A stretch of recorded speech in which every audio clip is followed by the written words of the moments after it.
Alright, I've spent most of the day watching the ACM virtual convention on and off. And I spent the hour before dinner watching Martin Yen. And it actually, you can't watch Martin Yen without wanting to do something Asian with whatever you got in your refrigerator. When I think back about some of my earliest culinary memories of like, other than like my grandmother's kitchens, like Martin Yen and the old school chefs on Iron Chefs is like the very next group of chefs that actually impressed me. Like when people talk about like the Raging Cajun and some of the other people that were on early public television, pre-Food Network days, like he wasn't like impressive to me because he did stuff that I had saw before. So Yan can cook in the old school Iron Chefs were like the first time I had seen anything like outside of Southern food, soul food, really done. Like I thought that once you got past Southern cuisine, that was it. That's what you did next. Like you went and you wrote in lines and swirls and you made crazy fish dishes on the fly. Like that was your very next thing. Like you went from fried chicken to magic Asian dishes, like one leap to the other. So I couldn't help myself but dig through, because after watching an 18-second breakdown of chicken and watching pizza, Peking duck pizza in a wok, and a healthy stir fry. What else did he do today? He did a wok paella. After watching all of that, there's no way you cannot think Asian. Earlier today, I was actually watching Jacques Pepin. He did the opening session for the virtual conference, and he is another one that is actually quite an influence. I know that sounds very stereotypical, especially for, you know, millennials, but whatever. I mean, early PBS, simple French cooking. Like I actually am one of those people that I didn't get to Julia Child. Like I didn't dig her. But Asian cooking, Martin Yen. You know who else I like? Rick Bayless. Rick Bayless is another one that I will watch his cooking show. Like when people be like, who do you watch on TV? Nobody. I don't watch Bobby Flay. I ain't trying to beat him. I think Guy Fieri is silly. Especially that beard, honey. Dennis drives in and that. I think that the South Park, when the South Park did the Guy Fieri, oh, by the way, I've already pre-washed my vegetables. I don't take the rubbing bands off of these until after I cut them, just because when I'm doing them, they're easier to handle. So let me make that note that please wash your vegetables. You didn't see me wash my vegetables on camera. That's one thing I don't think that I should have to teach you, but I am going to mention it because somebody's probably paying attention and thinking, did she wash that? Yes, I did. A little bit of ginger goes a long way. You do need to peel it, just a little bit. Don't peel it all. Usually like a knuckle worth is the actual real measurement. A teaspoon or whatever, but I'm not peeling this whole root because I'm not gonna use it all. Get all rid of that. That was a little messier than what I normally do. But anyway, just peel back what you need, okay? Just about that much. Get rid of the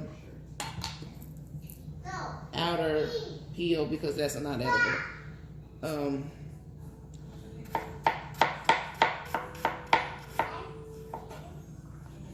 But anyway, a little bit goes a long way. It's powerful flavor. Ginger, like garlic, is one of those things that the more you chop it, the more it releases this aromatic flavor. So like sometimes when an Asian dish, sometimes people are like, oh, there's something spicy in there that you bite into and you don't realize that ginger sometimes actually gives like a spicy note. And, but a little bit goes a long way. All right, this is one of those moments where I have to actually truly be a little more honest about making it up as I go along, and this time I am. I don't have any sesame oil or sesame seed to kind of make that round Asian flavor that I'm thinking of in my mind, some of the things that I saw. So one of the things that I do like from Asian dishes is like a sweet honey chicken.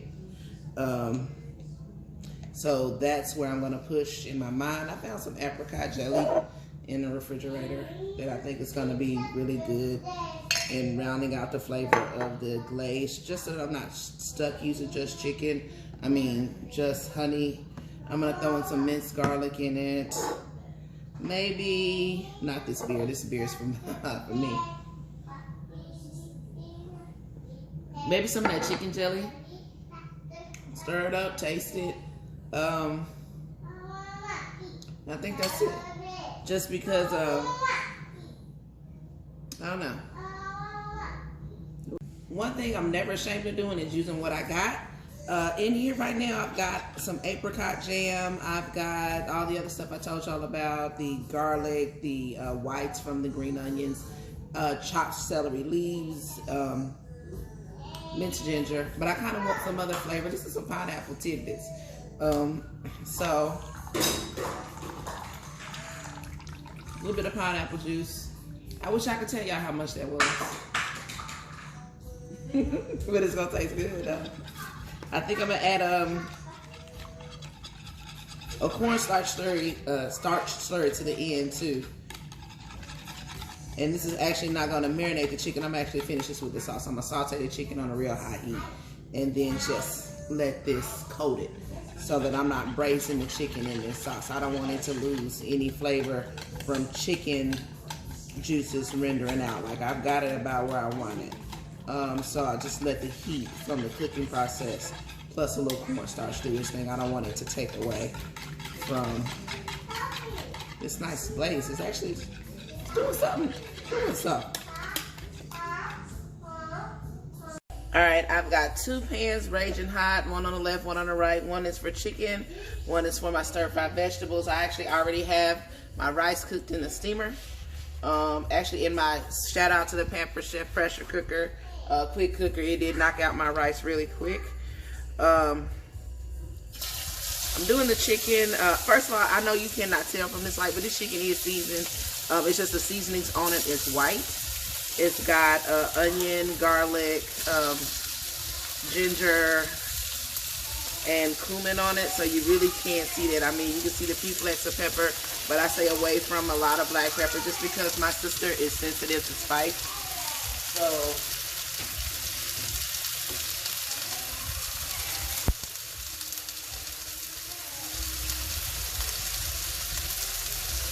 I don't do a lot of pepper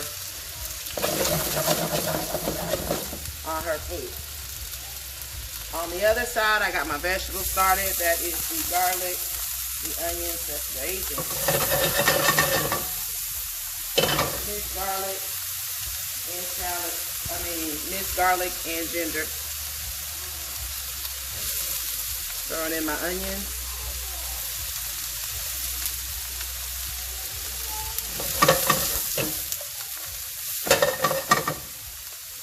In the green onion.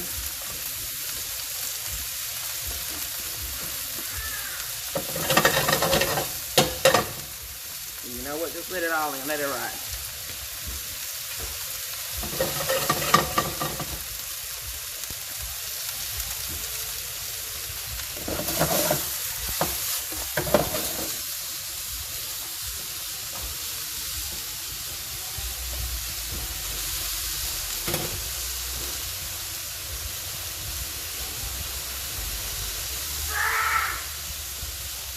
I am going to season these vegetables.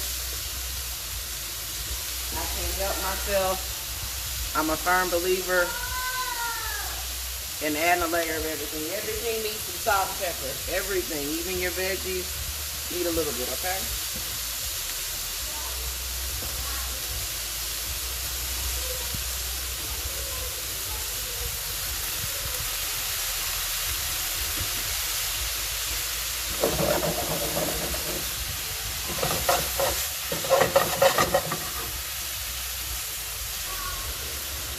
Some bamboo. Just why not? Chestnut.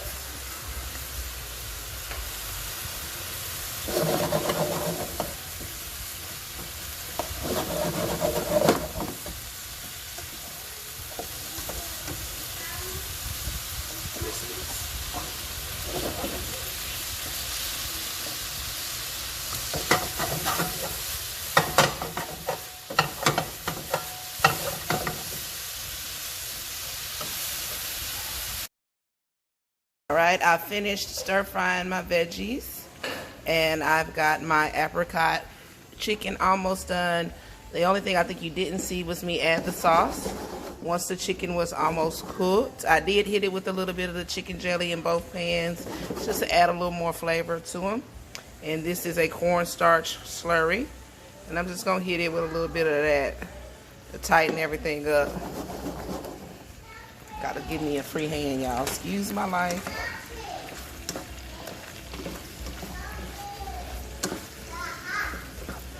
Let that come together.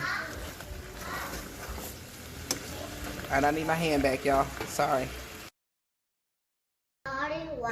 Y'all hear my baby? There you have it. Apricot glazed chicken with white rice and a Asian vegetable stir fry. Huh? Really quick.